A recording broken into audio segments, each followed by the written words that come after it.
Saudara-saudara pendengar yang kami kasihi dimanapun Anda berada, Anda kembali bersama kami dalam acara Telaga Tegur Sapa Gembala Keluarga. Saya Gunawan Santoso dari Lembaga Bina Keluarga Kristen akan berbincang-bincang dengan Bapak Pendeta Dr. Paul Gunadi. Beliau adalah seorang pakar dalam bidang konseling.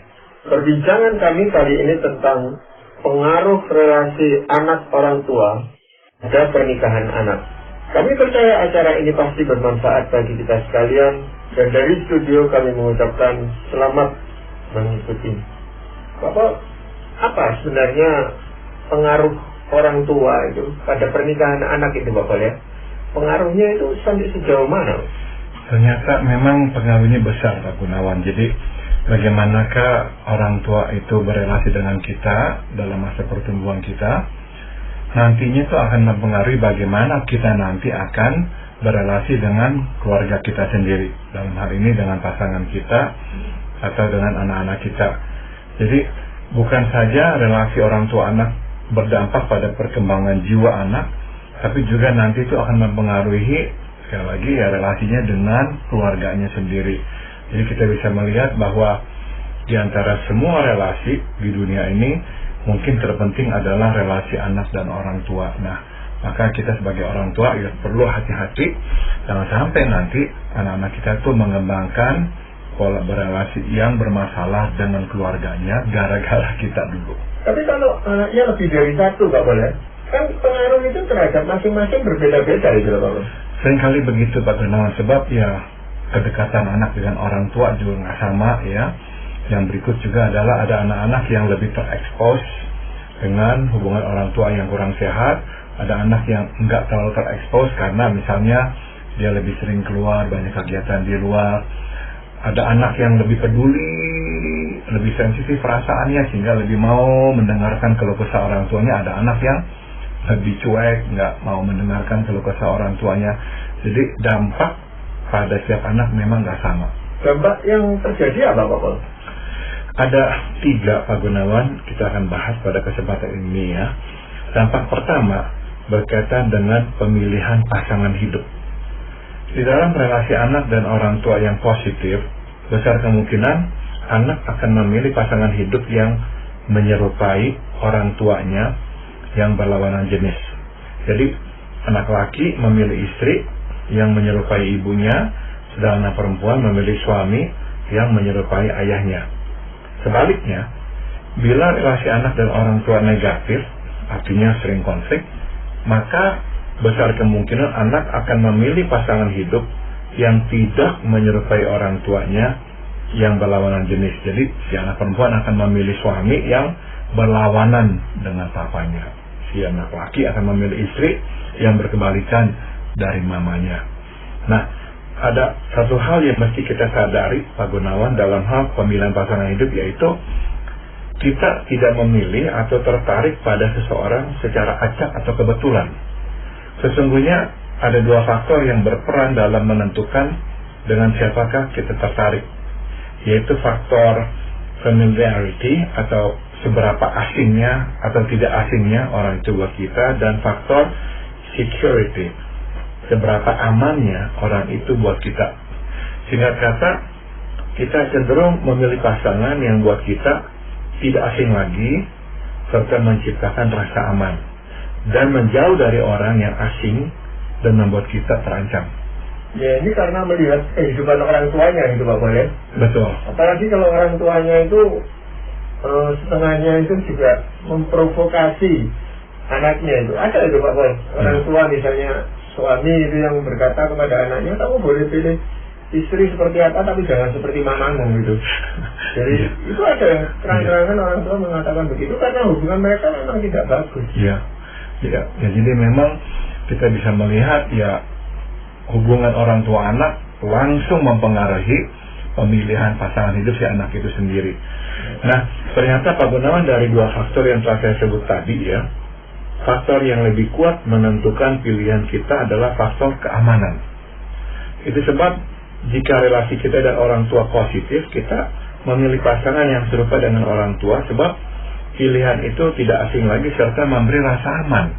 kita udah kenal ya sifat-sifat orang tua kita, jadi kita memilih yang mirip dengan orang tua kita. Sebaliknya, bila relasi kita dengan orang tua negatif, kita memilih yang tidak menyerupai orang tua karena walau asing atau berbeda dari orang tua, kita merasa lebih aman.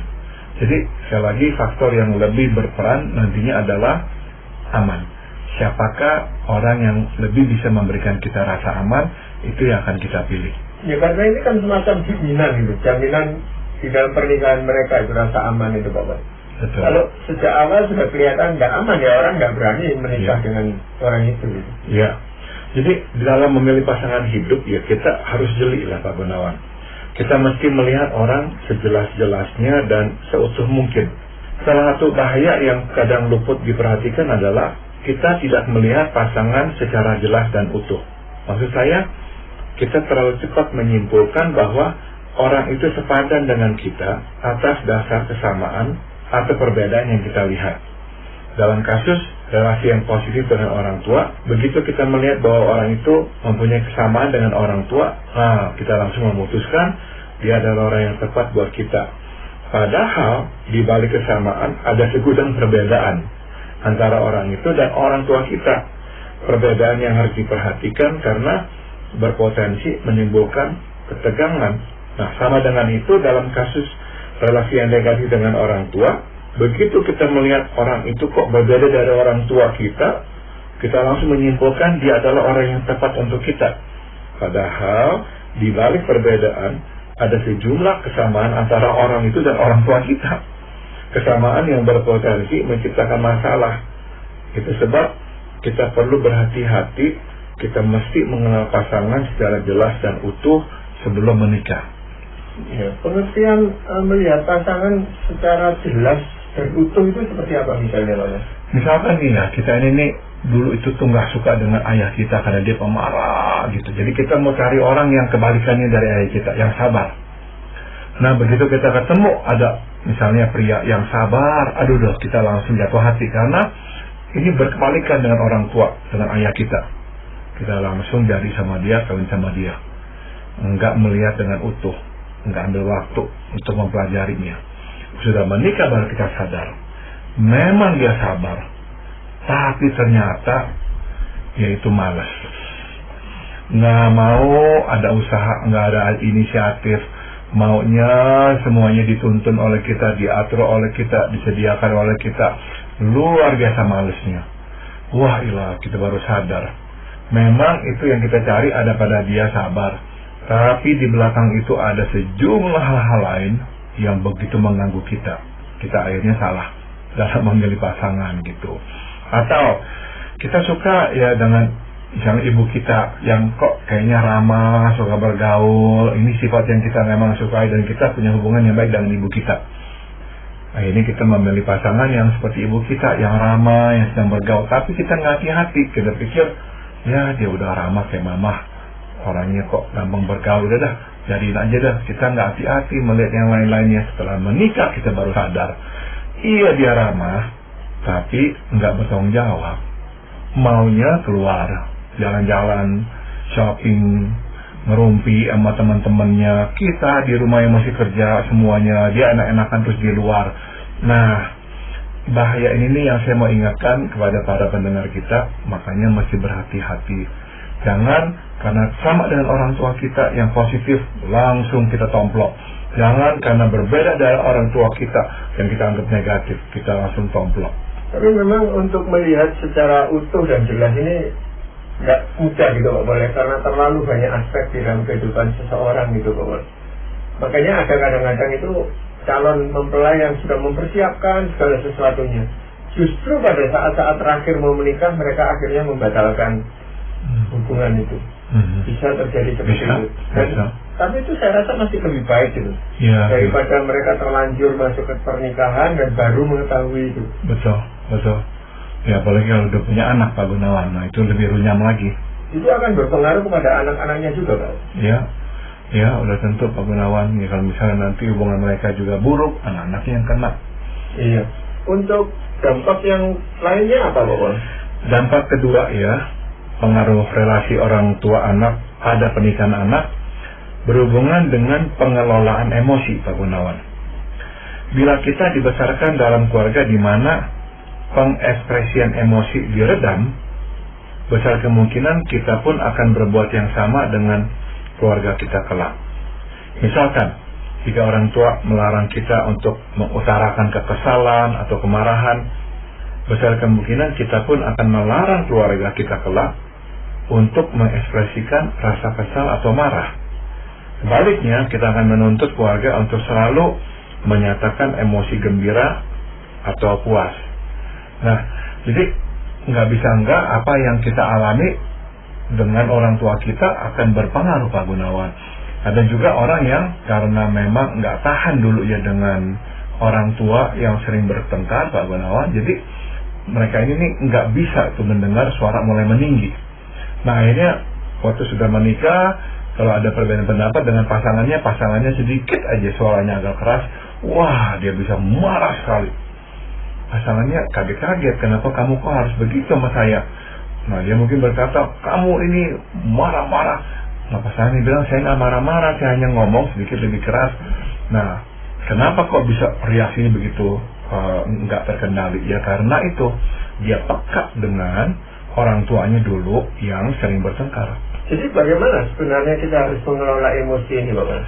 Nah, sudah tentu saya nggak menganjurkan ya kita ini mengumbar perasaan tanpa kendali. Tidak ya, kita perlu menguasai emosi sehingga emosi dapat keluar dengan tepat dan sesuai takaran. Yang tidak seharusnya kita lakukan adalah meredam emosi tertentu sehingga emosi tersebut menghilang dari hidup kita. Masalahnya adalah pembatasan emosi seperti itu membuat kita pincang. Makin hari makin kita tidak bersentuhan dengan realitas dan reaksi kita yang sesungguhnya. Nah, sudah tentu emosi itu bukannya lenyap, melainkan ditekan ke dalam saja. Jadi sebagai contoh, kita ini nggak nyaman dengan kemarahan, jadi kita redam, kita pendam. Nah, itu kemarahan nggak kemana-mana, Pak Gunawan, ya hanya di dalam aja, nggak keluar. Nah, takutnya nanti suatu hari kelak pasangan kita berbuat sesuatu, wah itu bisa keluar, bisa meledaknya mengerikan.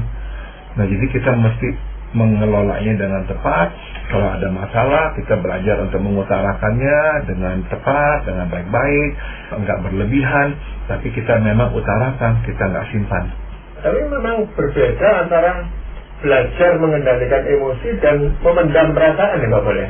Beda, Pak Gunawan.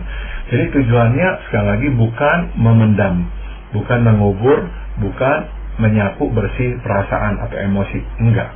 Tapi mengelolanya, artinya kita tahu kapan harus mengutarakannya, tahu seberapa banyak atau kuat kita menyatakannya pula, dan dengan siapa atau kepada siapa kita mengeluarkan emosi itu, sehingga tepat, nggak sampai kita itu tuh melampiaskannya kepada orang lain. Ya, dampaknya kepada hidup pernikahan kita apa, Pak? Nah, kalau kita memang seperti begitu ya, setelah berkeluarga, kita cenderung menetapkan peraturan yang sama. Dan ini membuat pasangan dan anak menderita. Mereka tidak bebas menjadi diri mereka apa adanya, sebab kita mengharuskan mereka untuk hidup sesuai dengan standar yang kita terapkan. Akhirnya relasi kita dengan mereka mandek dan tidak dapat mendalam. Sama seperti kita, mereka pun tidak bisa mengelola emosi dengan baik dan cenderung bersikap ekstrim. Jika tidak terbendung lagi, luapan emosi pun keluar dengan sangat kuat dan liar. Nah, jadi jika kita dibesarkan dalam keluarga di mana emosi kuat dengan bebas tanpa rem, kita pun cenderung mengembangkan pola yang sama. Kita sulit mengendalikan emosi begitu muncul di permukaan, alhasil bukannya kita marah, malah kita mengamuk. Biasanya ya kita menyesali perbuatan kita sesudahnya, tapi masalahnya adalah kita cenderung mengulangnya lagi. Kemarahan yang membara di hati selalu siap meledak kapan saja kita merasa tidak senang. Ya, jadi kita harus belajar bagaimana mengendalikan kemarahan itu tadi gitu, Bapak. Betul. Caranya bagaimana, Bapak? Nah, sebaiknya memang kita memulai dengan berbicara mengenai apa yang membuat kita marah. Ya, kita bisa berkata bahwa tadi waktu kamu bersikap begini atau berbuat begini, saya memang tidak menyukainya. Nah, kemudian kita juga menyampaikan harapan atau permintaan kita. Kita bisa berkata, yang saya inginkan adalah kamu begini nih, jangan begitu tuh. Bisa nggak kamu coba ya lakukan yang saya minta itu. Nah, biarkan pasangan memberikan jawaban apakah bisa apa enggak. Nah, misalkan nggak bisa, oke, mungkin ada jalan tengah yang lain yang bisa diusulkan oleh pasangan. Nah, jadi sebaiknya memang kita membicarakan hal-hal yang mengganjil hati kita. Nah, ini kalau dibicarakan secara terbuka mungkin bisa menjadi jalan keluar gitu Pak Boleh. Tetapi kalau salah satu itu masih menutup-nutupi masalah ini atau tidak secara jujur mengungkapkan perasaannya, juga tidak akan tercapai itu Pak Boleh. Ya ini ya memang perlu kerja keras, perlu kerelaan untuk berubah, untuk nggak selalu mengikuti apa yang kita anggap baik sesuai dengan keinginan kita. Ya, kita mesti saling mendengarkan. Nah, mudah-mudahan dengan kerelaan kita saling mendengarkan dan berubah demi pasangan, ya kita lebih bisa untuk ketemu di tengah Pak Gunawan. Yang berkaitan dengan ini juga adalah dalam hal kemesraan atau keintiman Pak Gunawan. Ada orang yang memang karena nggak terbiasa orang tua itu tuh nggak pernah tuh menyatakan kasih sayang, kehangatan, akhirnya ada yang nanti setelah menikah kehausan menuntut pasangannya untuk bisa menyediakan kehangatan itu. Kalau enggak marah dia. Atau ada yang kebalikannya, karena enggak mendapatkannya dari orang tua, akhirnya enggak bisa sama sekali intim, hangat dengan pasangannya. Justru maunya menjauh, semakin jauh semakin baik. Kalau ngomong juga ngomongannya yang tentang tugas, tentang keluarga, tentang anak, apalah. Tapi tentang perasaan masing-masing enggak ada. Sedangkan mungkin pasangan kita membutuhkan itu dari kita. Jadi sekali lagi ya kita melihat betapa besarnya dampak relasi kita dengan orang tua pada keluarga kita atau pernikahan kita sekarang. Ya ini kan karena kebiasaan aja gitu Bapak ya. Jadi sejak kecil mereka tidak terbiasa dalam suasana intim, suasana yang bicara baik-baik, bisanya cuma marah kan. Sehingga kita ini sebagai anak itu hanya mencontoh atau melihat ya taunya cuma itu kok gitu. Caranya mengutarakan perasaan itu ya taunya cuma itu, sehingga ya seperti itulah yang diungkapkan gitu Pak Bos. Nah ini soal perasaan, belum lagi kalau kita bicarakan tentang komunikasi Pak Gunawan. Misalkan ada orang tua itu tuh yang nggak harmonis, terus sama anak juga hubungannya nggak harmonis, sering terjadi pertengkaran baik antara satu sama lain maupun dengan anak. Si anak hidup dengan orang tua bertahun-tahun, keluar dari rumah, menikah, membawa pola komunikasi yang seperti itu Pak Gunawan. Yaitu apa? Kalau bicara dengan pasangannya, dia seperti memang mau cari gara-gara. Selalu ngomong itu tuh yang nggak enak untuk menyerang. Pasangannya nggak lagi menyerang dia pun, dia bisa nanti menemukan beberapa hal yang dia bisa gunakan untuk menyerang pasangannya. Kenapa? Kita pikir-pikir, kok dia kayaknya senang berkelahi? Karena memang dalam masa pertumbuhannya dia nggak mengenal cara berkomunikasi yang lain. Yang dia kenal adalah perkelahian. Setiap kali bicara dengan orang tua berkelahi. Jadi akhirnya dengan pasangannya juga dia nggak bisa ngomong yang lain selain berkelahi. Jadi memang banyak sekali masalah yang bisa muncul kalau memang kita membawanya dari orang tua kita secara tidak sehat dan kita nggak pernah membereskannya. Iya. Dan ini kalau pasangan itu dikaruniai anak atau anak-anak Pak Pol, apakah ada pengaruhnya juga Pak Pol?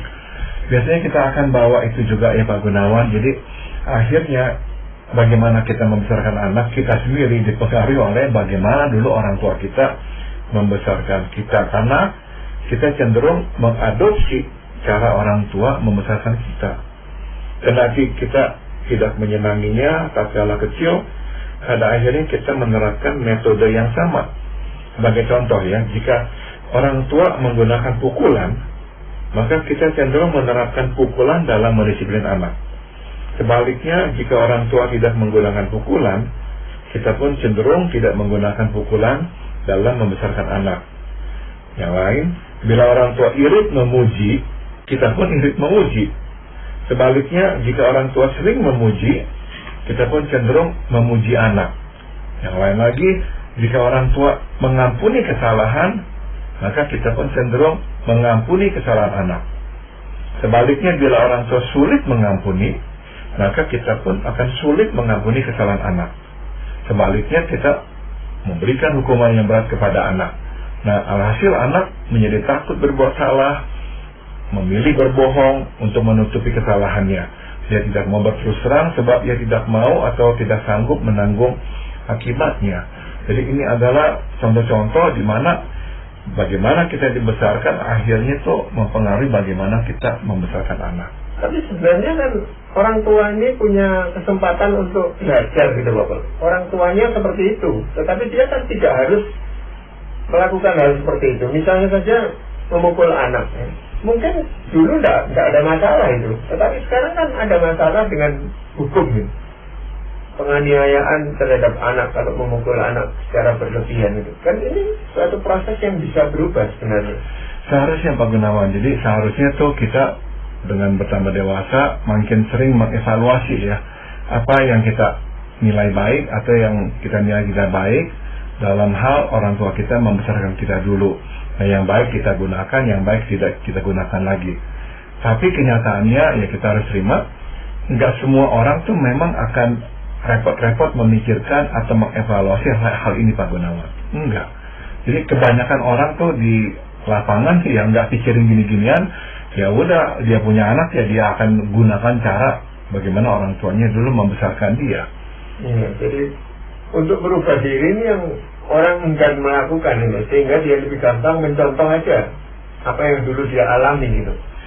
Dan seringkali dia atau mereka mendasarinya atas diri mereka Pak Gunawan. Misalkan mereka itu dipukul dengan keras oleh orang tuanya, tapi mereka sekarang ya menjadi orang yang tegar, bisa bekerja dengan baik.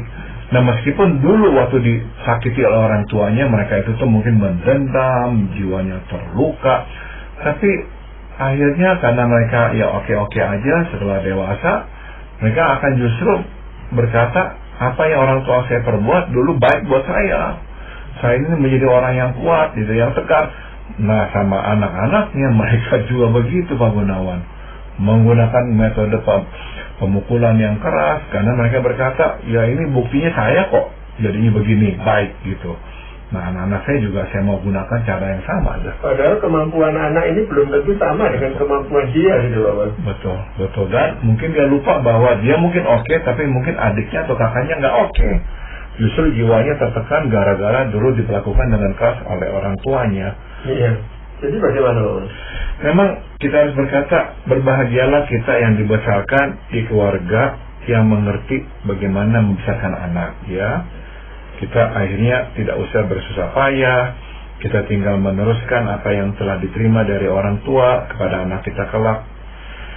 Sebaliknya, sebagian kita yang tidak dibesarkan dalam keluarga yang mengerti bagaimana membesarkan anak, mesti berjuang keras untuk mengembangkan metode membesarkan anak yang baru dan yang lebih baik.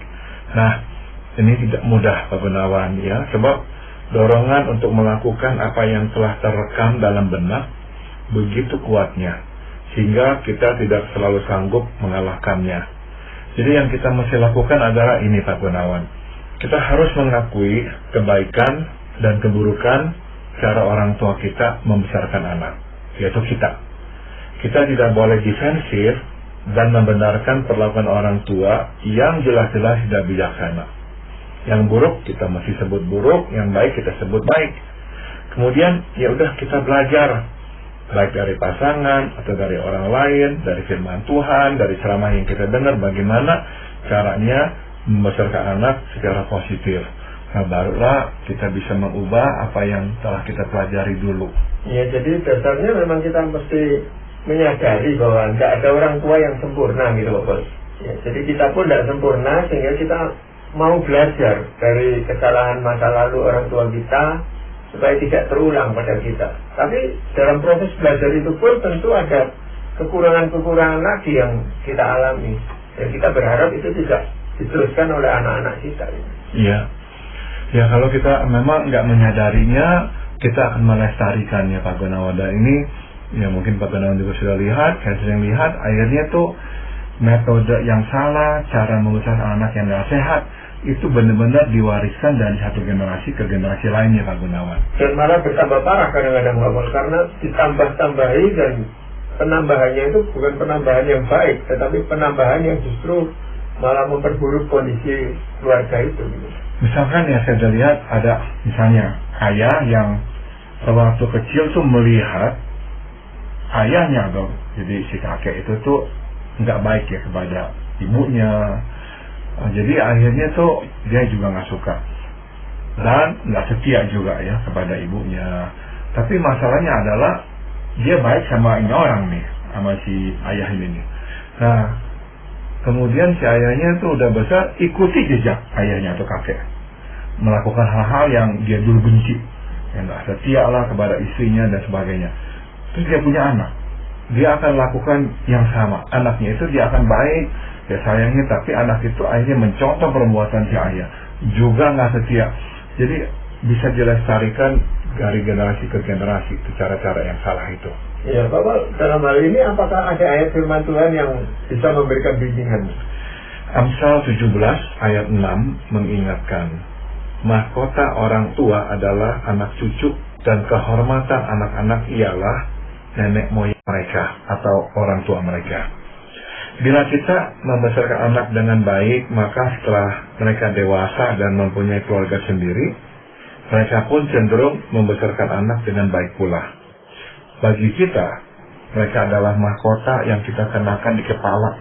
Mereka membuat kita bangga. Sebaliknya, jika kita sembarangan membesarkan anak, maka setelah anak berkeluarga, mereka pun cenderung bersikap sembarangan dalam membesarkan anak dan memperlakukan pasangan.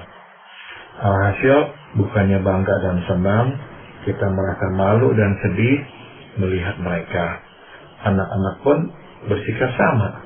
Mereka pun malu terhadap kita. Tidak jarang, mereka malah menyesali kenyataan bahwa kita adalah orang tuanya.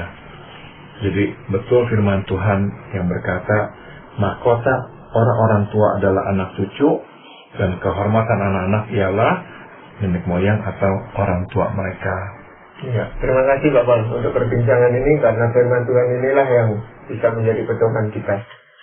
Para pendengar sekalian, kami mengucapkan terima kasih Anda telah mengikuti perbincangan kami dengan Bapak Pendeta Dr. Paul Gunadi dalam acara Telaga Tegur Sapa Gembala Keluarga.